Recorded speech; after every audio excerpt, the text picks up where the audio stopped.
in change and social justice that maybe the social science student leaders that work for Leah Grice. We also have Paige and Diego here.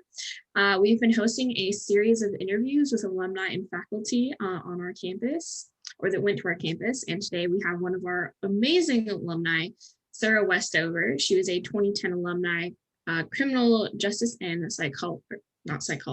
political science major.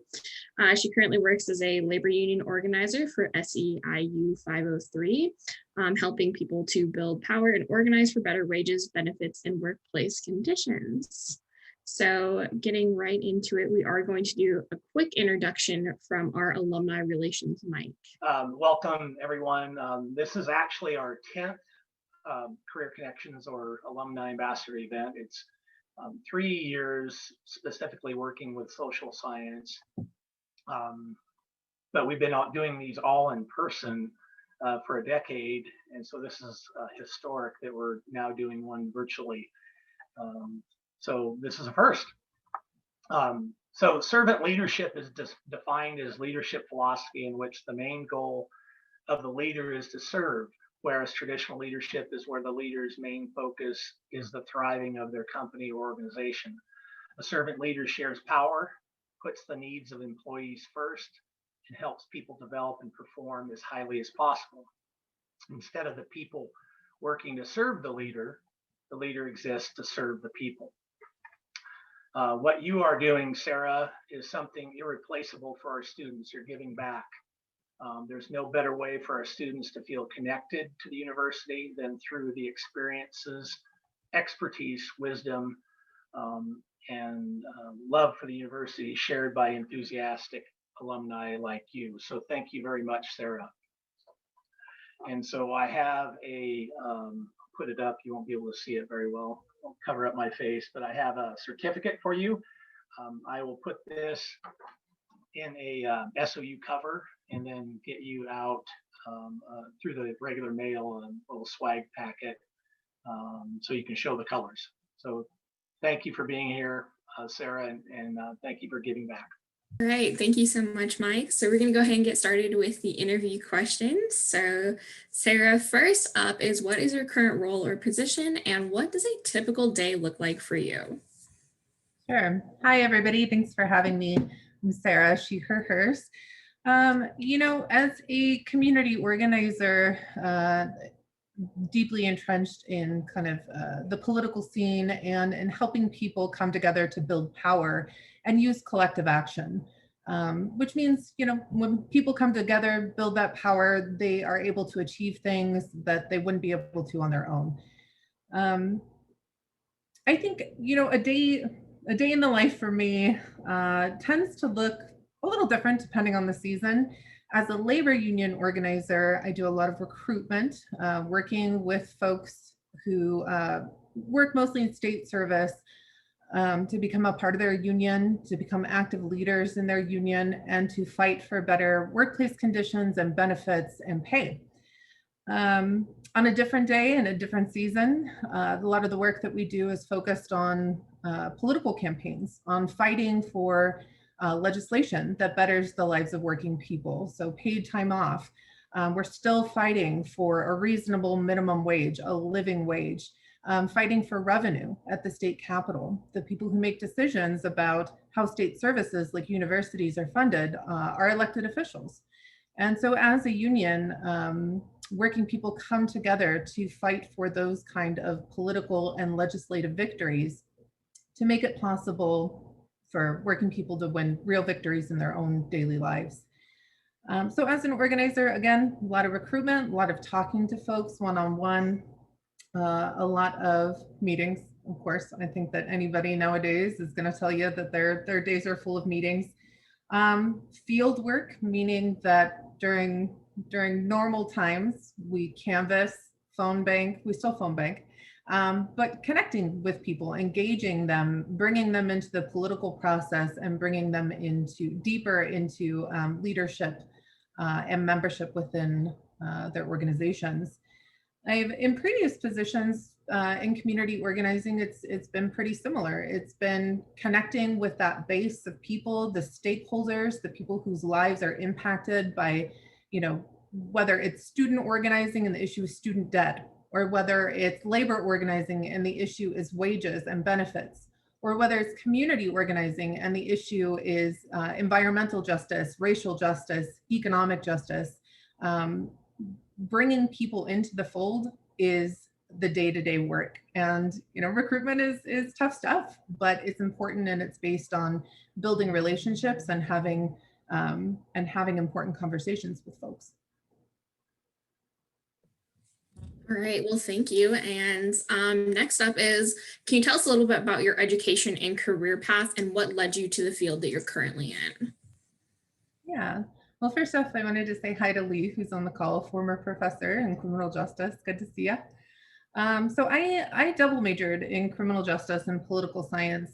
I am a first generation college student. I'm the first person in my family to graduate from high school, and mostly local. I moved to Southern Oregon when I was young. I thought, you know, as a first generation college student, getting a higher education was pretty radical for me. It was an important piece of my political and just personal development. And I think I looked at it through a different lens than maybe a lot of folks who they just see college as a natural part of how they're going to, you know, progress through their lives. For me, it was a different experience. At the time I started at SOU, I had already been in the workforce since I was about full-time, since I was about 17. So at first I think I didn't really know what I wanted to do. It was all relatively new to me. And I became interested very quickly in social justice and activism and organizing. And that's what really drew me to political science. Is I don't even think I really knew what political science was when I started as a student. And, you know, for criminal justice, I was interested in that as well, because I thought that, you know, maybe because of my interest in change and social justice, that maybe I was going to be a civil rights attorney or going to public interest law or environmental law. And so I double majored because that was kind of the pre-law track.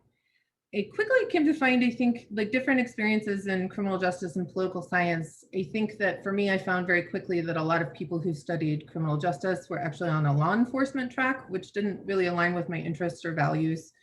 But it did give me an opportunity to think about and write about criminal justice reform, which is something that I'm passionate about, and thinking about how we reduce incarceration and think about more effective avenues for dealing with things like, you know, drug rehabilitation, and focus on different and alternative solutions to that. And kind of in my volunteer capacity, I'm still working on those issues, working on bringing a mobile crisis team to Southern Oregon that would provide an alternative to calling the police for certain crisis situations, and make sure that we have a more trauma-informed and racial justice lens when it comes to situations of who's a first responder and a responder and who's an appropriate first responder. But yeah, I kind of got into my field because I really wanted to be a part of change. There's so many issues that deeply impact me as a person and the people I know.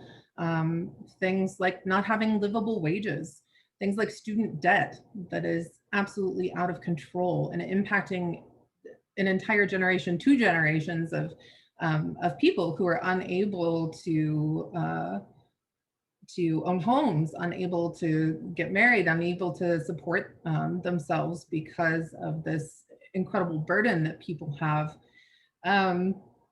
And, you know, I saw friends of mine struggling with being targeted, the victims of racism and transphobia. And those were all things that I wanted to be a part of and making change on. So I started to get really involved with student activism at SOU. And that was just also an immense piece of the track that I took towards my career. It wasn't just learning that happened in the classroom, but was definitely heavily influenced by getting involved on campus. That sounds like an awesome path to where you are today. I'm really impressed by that. But during any point in your career path, did you ever face a significant challenge? What did you do to overcome it? And do you have any advice for current students dealing with barriers or challenges? Yeah, I think so. I think again for millennials and for Gen Z, the Zoomers, we're entering an economic atmosphere that I think is totally different than the generations before us. And I think that college and higher education used to kind of be the great equalizer when it came to economic opportunities. I don't know that that's still the case. I think that you're still likely to earn more with a college degree than you would without one. But of course, you have the debt burden. And so I don't think we talk about that very much. We don't talk about the fact that, like, hey, as an undergraduate student in Oregon, you could be anticipating getting anywhere of like $40,000 upwards in student debt just for an undergraduate degree. So that's one of the challenges, I think, of coming out of a university setting is just the immense burden of student debt, and thinking about, how you're going to pay that back over time, especially with wages stagnating. I know people who have master's degrees who make $15 an hour. It's not an unreasonable thing in today's economic climate. So there's definitely that piece of finding a good living wage job. It's very challenging. Very few of the people that I know, or many people that I know are still struggling to find that. For me, it was really critical as somebody with a long-term health condition. I have epilepsy. It was critical to find a job that had healthcare. And I didn't have that until this year. And I've been working since I was 17. So there are real challenges out there that we need to discuss. And that is part of why we organize. The fact that insurance should not be tied to having a job. Everybody has a right to healthcare. So we should work to dismantle that system that ties those things together and keeps people kind of tied to a job, even a job they don't like, just in order to have those benefits and to have a wage that they can support themselves on. So that's one piece, is the economic pieces. I also think another challenge is just sometimes with burnout. People are working more now than working longer hours, especially for younger folks working in the gig economy. That's a real thing. It feels like there's less boundaries around your time, unless of course you have a union job, and then you're protected from a lot of the weird workplace conditions you wouldn't otherwise. But when you work on issues that are emotionally challenging, things like racism and economic injustice, there's a lot of burnout for organizers. And so I definitely went through that, took some time off and kind of came back to it. So yeah, I would say those were some of the challenges that I faced. Awesome. Thank you for that bit of kind of knowledge looking forward as a college graduate. That's definitely something that I feel like a lot of us have a burden on as student debt. So thank you for your insight on that.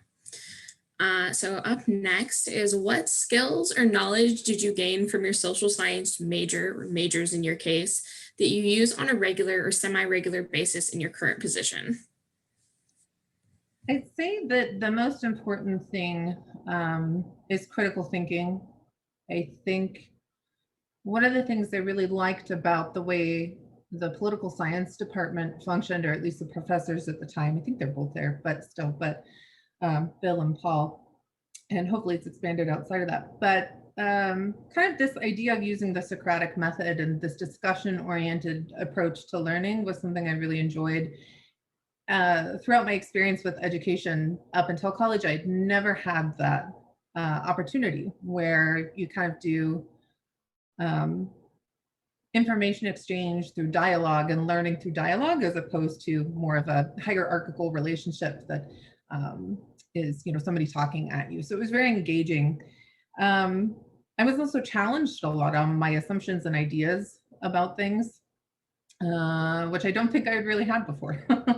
And that was refreshing and interesting and made me think about, having well-formed ideas and well thought out ideas and, making arguments based on information, and how to collect information was another thing that I really prioritized and learned a lot. In terms, I think it's less about content and more about the takeaways for me was about how you learn, and was less about like, oh, I learned this fact in a textbook about constitutional law. And it's like, no, I don't remember any of that. Nobody does. I mean, maybe there's a few things that stick out, but it's more about how to engage with other people was a key skill, and how to learn. Awesome. So up next is, what advice would you have liked to have heard when you were starting out on your career path? I mean, I think still coming back to, I think that I would have loved to see some things like this about, I don't know if they did it at the time. They probably did, and maybe I didn't show up. Maybe I RSVP'd and didn't show up. But different positions, what do they do? I think for me, like in political science, I think a lot of people think what politics is all government, or it's all elected stuff. And it's not, it's broader than that. Most of what we do in politics is organizing.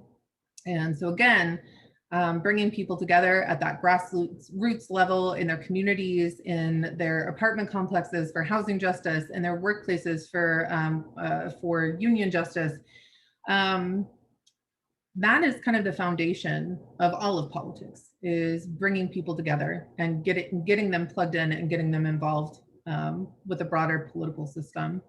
I have done a little bit of work in electoral politics. It's not my jam. I up until recently was a city councilor as a volunteer in Phoenix, and it's not for me. But my wheelhouse is kind of in grassroots organizing. So I think, yeah, that hearing from real people who are doing the work in the community would be really helpful. I also think, honestly, I think that in terms of career education, it would be really helpful to have some kind of like financial forecasting or planning element that would be required before graduation, especially because students are carrying the debt burden that they are. And you see a lot of positions out there sometimes that will literally require a master's degree for $15 to $18 an hour. That's $30,000 a year. And if you're carrying a debt load of $30,000 to $40,000 a year, how do you manage that? In a lot of cases, it's impossible. People don't. Housing right now in the Rogue Valley, you can't afford. Nobody making less than $16 an hour can afford a 2-bedroom apartment. And even if you could, it's hard to find one. And so I think some of that, like that financial planning, like how do I make what I want to do a financial reality? Up until this past year, I made the most that I made in a year was $27,000 as a full-time employee. As a campaign organizer, as a political organizer, you work long hours, 60 hours, sometimes more. And you get paid very, very poorly, unless, again, having a union job has made all the difference for me. I work for a union, but I also am a member of a union, which means that we negotiate for better wages and pay and healthcare. So if you can get a union job, that's your best bet to finding a good paying job and one with benefits. But that's not a possibility for everybody, unfortunately, because of a lot of attacks on unions and political attacks on unions. So yeah, coming back to the question of what would I have liked to have known, I think that some element of financial planning is really missing in modern education systems, because I didn't go to college to get a job. That's not why I went.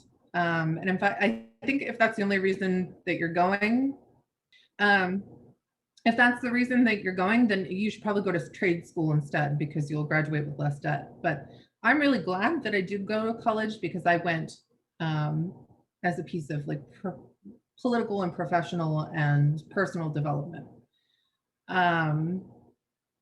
But, you know, if you are going to college to find a job, then there's a lot of research that you have to do kind of on your own, because public arts universities don't really cover that piece, or at least they didn't at the time that I was there.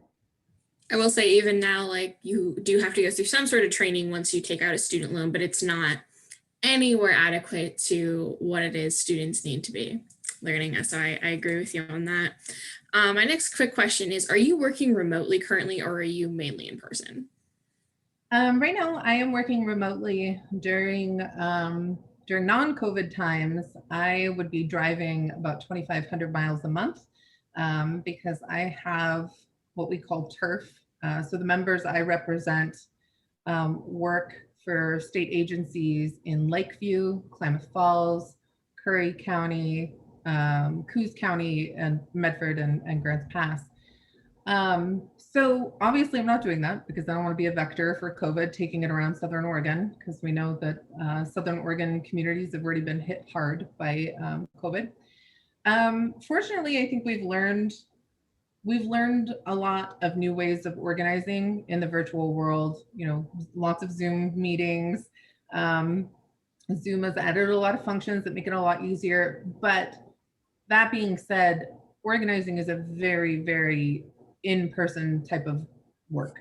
The foundation of organizing is building relationships, which is harder to do. It's harder to meet new people when you're doing a Zoom meeting versus if you're walking around and you can actually have a conversation with somebody.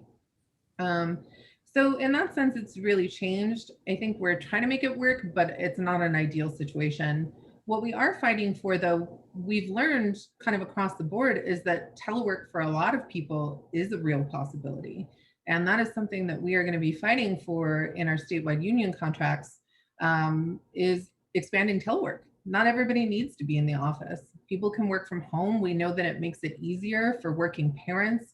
We know that it improves just people's quality of life and their job satisfaction to be able to be on a phone call and fold their laundry at the same time. So that is something that we will be discussing in our state contracts, including we represent the classified staff at SOU. And so I'm sure that's something that they'll be talking about in their contract as well. So yeah, so that's kind of how COVID has changed the scope of my work during COVID. I definitely feel like that's true. And you said that I would count that like being able to have other people work remotely after the pandemic was definitely like kind of a highlight for what's going on, if there is a silver lining behind it all. So that's awesome. So what is something new and exciting outside of your professional life that you have taken on during the pandemic, gotten into? You know, everybody's like, oh, I started making bread, or I started doing a lot of home projects. Is there anything specific that you really picked up? You know, a lot of my hobbies are already pretty crafty. So I garden and I do canning and stuff like that. It was actually interesting because when COVID hit, it was in the spring, and I remember going to the Grange to pick up seeds, and they were just cleaned out, and canning jars, and they were just cleaned out. It was like, oh man, now everybody has my hobby, and now I'm going to have to compete to find resources. Outside of that, I don't know. I guess I don't. I think that a lot of people who are getting really crafty, you know, some people are unemployed, and so they're keeping their focus on other things. I'm still keeping pretty busy with work, so my day-to-day life hasn't changed as much, except for that I'm not driving all the time, which has made it possible for me to do kind of more work at home and digitally. I made candles the other day for the first time. How's that? That's awesome. That's kind of fun. I definitely feel like my dad's working remotely and he had a 4-hour commute twice a week. And so that time at home is like the biggest gift he could have been given, kind of thing. So final question is, do you have any words of wisdom or parting thoughts for anybody watching this later or attending right now that you would like to just share with us? I guess I would say that, you know, I hope that more folks do go into organizing, even if it's not as a paid job, because those are hard to find and they don't pay very well most of the time, but it is rewarding work and it's important. But I think that organizing is everywhere and something that people can get into at any time, especially as student leaders. This is such a critical time to get involved with activism, organizing, whatever your issue is, whether it's the climate movement, whether it's racial justice, whether it's housing. I remember just having so much more time when I was a student, which sounds crazy because I know everybody's really busy when they're a student, but it's I definitely had more time when I was a student. So it's an important thing to be involved in your community, no matter, even if you have an hour that you can spend a week. That's going to be really critical. Yeah, I think being involved as much as you can on campus matters. I think that the most important thing for my career that I got from college was relationships. It was people that I knew and had built relationships with. In fact, my supervisor right now is somebody I went to college with 10 years ago. So, and we organized together on campus. See how that works. And you know, now we're rural organizers and we're working together to change, you know, the face of the labor movement in Southern Oregon. So build connections, meet new people. Your grades don't matter that much. Sorry, profs, but that's true. That's a real thing. I think people get real stressed out about their grades, and I've literally never had anybody. I graduated with straight A's. Nobody has never asked me about it. Nobody has ever been like, oh, you know, did you get a B- one time in college? Like, no, nobody cares unless you're going into academia, like you're getting a master's degree, maybe it matters then. But if you're going into the general workforce, I'm sorry, it doesn't matter. So, I mean, not that you shouldn't try in your classes, you should, and you know, do the best you can. But people have anxiety and about that kind of stuff, and it's just doesn't matter as much as you think it does. Your experiences matter more.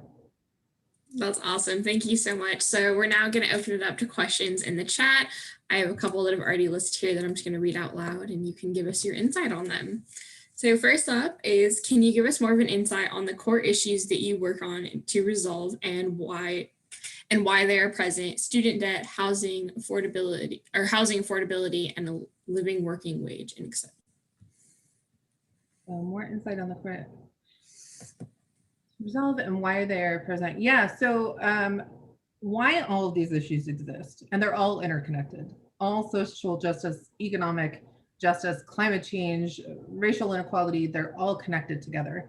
And what it has to do with is who has power. Organizing is all about power dynamics and changing those dynamics through collective action. I think that especially in, you know, in the US, we live in a society that has disempowered people, disenfranchised them, and treated people like products as opposed to people. And I think that all has to do with capitalism.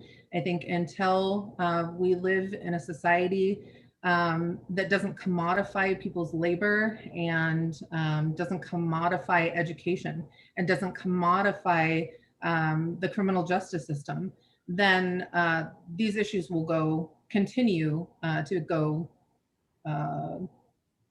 on as they have. And so that's why organizing matters. That's why collective action matters, is we are starting to see movements build around Black Lives Matter, around the fight for 15, although it needs to be more like 25 at this point. We needed $15, you know, 20 years ago. We are seeing progress on the student movement. We are seeing people start to talk in mainstream politics about student debt forgiveness, which, oh my goodness, I really hope that we can create the momentum to get that through. I hope that we have free, accessible public education to everybody who wants it. Everybody else in industrialized nations in the entire world has education and healthcare that are nearly free, that are publicly funded. And it is embarrassing that we don't have that in the United States of America, one of the richest countries in the world. Well, thank you for that. Next question we have is, have you ever been involved in any hiring for your at your position or any organizations that you've worked for? If so, do you have any advice for students who are preparing to possibly interview for a position? That's a great question. Thank you for asking that. I haven't been involved in hiring at SOU or at SEIU yet, but I have when I was an organizer at Rogue Climate, which is a local nonprofit that's focused on climate justice, obviously. So I hired and trained a number of staff there and sat through, I don't know, maybe a dozen interviews, interview panels rather, different for different positions. For advice in terms of interviews, like again, your experience matters. The things that you've done, and whether it's as a volunteer or if you can find fellowships and internships, those are the kinds of things that we're going to be looking for. It's again, it's great if you have fantastic grades, but I can tell you that's not what folks in interview panels are looking at. They are going to look at, you know, and it's okay if you don't have like a long work history yet. I think people are going to understand that if you're young. But you do have an opportunity to build your knowledge base through volunteering, find an internship, find a fellowship. It's unfortunate that a lot of those aren't paid, and I do think that that's one of the symptoms of exploitation of student labor. But that is going to be what people are looking for, is have you gone out and tried to get some experience in your field? So whatever that looks like for you, I think that's the number one. I personally had a question about labor unions. As a history major, I'm right now going through the midst of labor movements and the workers' rights and kind of stuff in the early 20th century. Can you see any comparisons to what we're facing now and back then? Oh, 100%. I think that, you know, the issues that existed early on in the labor movement still exist today. So, you know, maybe there's some things that we no longer have big challenges with, like child labor, right? At least not in the US, because we dealt with that earlier on. You know, unions are the reason we no longer have child labor. Unions are the reason we have the 40-hour work week. They're why we have basic job protections, why we have sexual harassment laws, why we have protections for civil rights. The things that we are facing today, I mean, there's still the fight for wages, there's the right for representation. I think that we are seeing, like, if you compare where we were at in the 60s through 80s, kind of like at the height of the labor movement to where we are today, I think that there's been like a decline in people believing that they can change power dynamics, that they can make a difference in their workplace, that they can fight for more. And so we have seen a decline in labor unions and what parts of the workforce are unionized. But you will see in every single sector that is unionized, they get better pay, better wages, better benefits.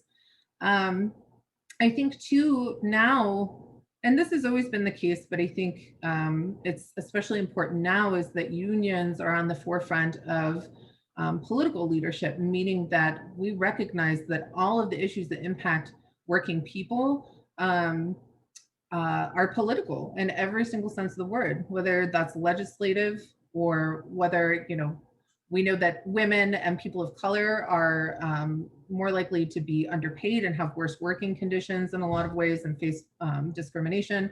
Those are all political issues that we deal with together and are fighting for. I think that some of the, like I was talking about, you know, the fight for $15 an hour, we have such a low bar for that. You know, $15 an hour is not enough for anybody to live on in this day and age. And we're fighting to bring that up. The federal minimum wage is $7 an hour. That's a poverty wage. That's a starvation wage. So I think organizing is really critical in this moment, because people have learned over time to accept less and less and less and set the bar lower and lower and lower, because they're being told that, oh, you're demanding too much. And Meanwhile, while wages are stagnating for everybody and more people are living in poverty, we know that the richest and the most powerful get richer and more powerful every day. So, so we're still fighting the same battle. We're fighting against corruption. We're fighting against capitalism. We're fighting against the unequal distribution of wealth.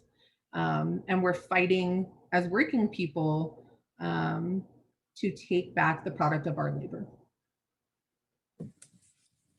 Thank you. Another question from the chat was, do you have any thoughts about the teachers union and pushing for educators to go back to school in person in states like Illinois? That's a really great question.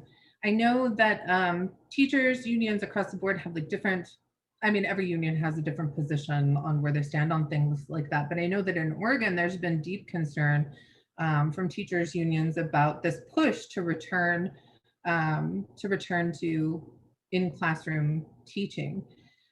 I think that's, you know, that's one of those things is you have to balance the needs of different communities when you're a part of the workforce. I think that we absolutely have to defend the rights of working people to have a safe and hazard-free work environment. That's number one. I think we also have to take into consideration what are the broader needs of the community.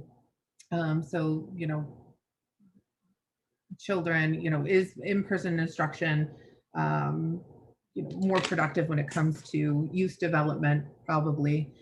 So I think different unions have different stances on it. I think that there's probably some room for middle ground on that, and I'm hoping that the teachers unions are successful in getting what they need from the state to have those necessary work protections. I absolutely think that there should be hazard pay for frontline employees. Some industries are doing that, but the public sector is really falling behind. They are not giving public employees hazard pay in a lot of situations, and they are the people who are at some of the highest risk of exposure. So yeah, you know, as union members, we stand in solidarity together. If teachers unions are, I want to know more about their specific demands in Oregon. I'm not as up to speed on that, and we're in it together. So be willing and interested to see how that develops and what asks teachers have for the rest of the labor community and community at large. I'm going to go ahead and hand it over to Mac Brooks, and he's going to give a little spiel about some of the career building options that we have here on campus. Thank you, Renee, and Sarah, a giant thank you to you. I'm Max Brooks, the Career Preparation Coordinator with the Office of Career Connections, and I really firmly believe that there is almost no better way you can spend your time as you're going through your own career exploration process than listening to the stories and advice and experiences of other people who have kind of been in your shoes before and have moved on to doing things that they enjoy and that excite them. So much great advice there, and really appreciate you kind of coming back and sharing that advice with our students. So applause for that. For anyone who is watching this now and is interested in maybe following up on some of the advice that was shared today or looking to have conversations about that, or figure out their own next steps, this is just a reminder that Career Connections is here to help you even in the middle of the pandemic. And even though I'm not on campus right now, I am available for conversations and appointments, as is Joelle Carrala, who is actually out for the next couple of weeks, but will be back in February. And so Joelle and I are very happy to help you set up an appointment to chat through anything that you might be wanting to talk about, whether it's resume and cover letter reviews. Maybe you were thinking about finding a job over the summer or on campus, you're looking for an internship or you're about to start your career. Maybe you have no idea what you want to do and you're kind of working through the career exploration process, or you're thinking about graduate school. We're around to help you with that. And in the meantime, whether or not you want to come in and chat with us, we really do hope you'll check out the Career Connections website, which you can find at sou.edu/careers. And if you click on the students and alumni tab there are a lot of great resources for doing some of your own career exploration, putting together application materials, exploring career fields, finding job postings and internship postings. So we hope you'll check that out and let us know if you have any questions. And so I think that's all I have. Does anyone else have anything to share before we depart? I would just add, Sarah, it is wonderful to see you as well, and such fond memories of when you were a student. She brushed over that she was a stellar student, but definitely even after all these years, thinking about the things that you created, the work that you produced, and your commitment to going through the process the way you did. You have a story behind all that, and I appreciate knowing that story. But the places they will go. So great to see you. You too. Thank you, Lee. Well, I think that about wraps it up. I just want to thank everybody for coming out, especially you, Sarah, for giving us your time and your wisdom. As a student here on campus, there's nothing better than getting to hear it from a person who's been through the route before. So thank you so much for your time, and thank you everybody for coming.